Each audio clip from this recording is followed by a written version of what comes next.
I don't know what happened there. The computer froze, so I just continue.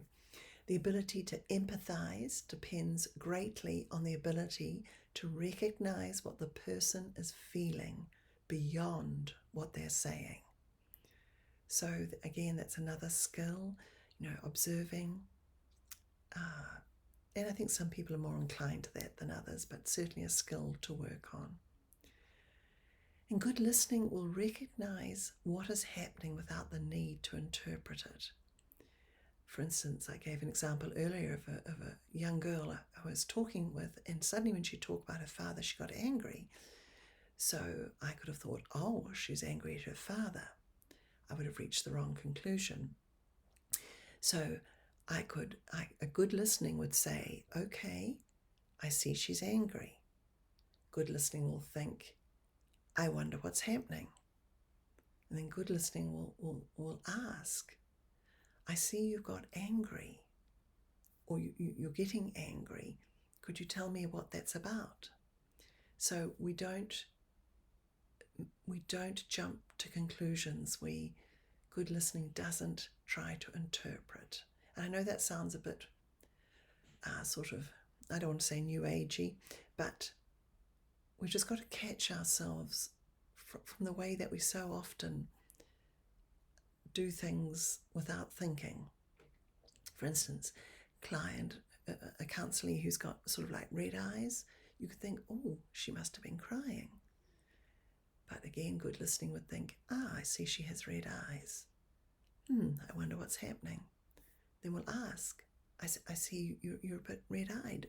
Is everything all right? Or what's happening? Oh, I'm fine. I've just got terrible allergies. So yeah, just being really careful about that. We've talked a lot about our own posture, the posture of humility. We're in this together as pilgrims.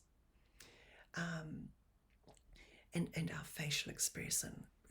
We want it to be one of warmth. I do think I heard that we should actually mirror our person we're working for, and I guess that's biblical. We cry with those, we weep with those who weep, and we rejoice with those who rejoice. So our facial expressions are important, and shows good listening if our facial expressions are again tracking with what they're telling us. Make sure we're not sitting too rigidly, that we're not sitting too closely to them, because that could be intimidating, that we're not continually looking at them in the eye, because that also could be intimidating, and not so close to them that they really feel intimidated. So just to watch all those things of how physically close we are and that we're a bit not too intense. So listening is a hard skill, and it's a skill that most of us have to develop with practice. Again, God's gifted some to be better listeners. Not my case.